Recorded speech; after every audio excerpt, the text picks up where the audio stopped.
রেশম চাষের আধুনিক পদ্ধতি সম্পর্কে চাষিদের প্রশিক্ষিত করে আয় বৃদ্ধির লক্ষ্যে নলছড়ে অনুষ্ঠিত হলো বিশেষ প্রশিক্ষণ কর্মসূচি।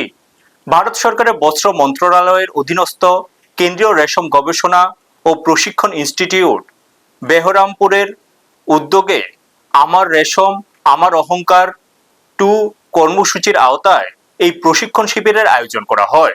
নলছড় রেশম শিল্প সম্প্রসারণ কেন্দ্রে আয়োজিত কর্মসূচিতে প্রধান প্রশিক্ষক ছিলেন বিজ্ঞানী ডক্টর ইয়ালা ভারথী নাগরাজু। তিনি মাটি পরীক্ষা, উন্নত তুঁতজাত, আধুনিক রেশম চাষ পদ্ধতি ও প্রযুক্তি ব্যবহারের বিষয়ে চাষিদের পরামর্শ দেন। অনুষ্ঠানে উপস্থিত ছিলেন জেলা রেশম উন্নয়ন আধিকারিক হিমানী দেববর্মা, পূর্ব নলছড় গ্রাম পঞ্চায়েত প্রধান নিরঞ্জন দাস, ক্লাস্টার ইনচার্জ দেবাশিস দেবনাথ সহ অন্যান্যরা। সিপাহীজলা জেলার 4টি ক্লাস্টারে পর্যায়ক্রমে প্রশিক্ষণ ও ফিল্ড ডেমোনস্ট্রেশনের মাধ্যমে চাষিদের আধুনিক পদ্ধতির সঙ্গে পরিচিত করা হচ্ছে। এই উদ্যোগ রেশম চাষকে আরো লাভজনক করে কৃষকদের আয় বৃদ্ধিতে সহায়ক হবে বলে আশা সংশ্লিষ্টদের।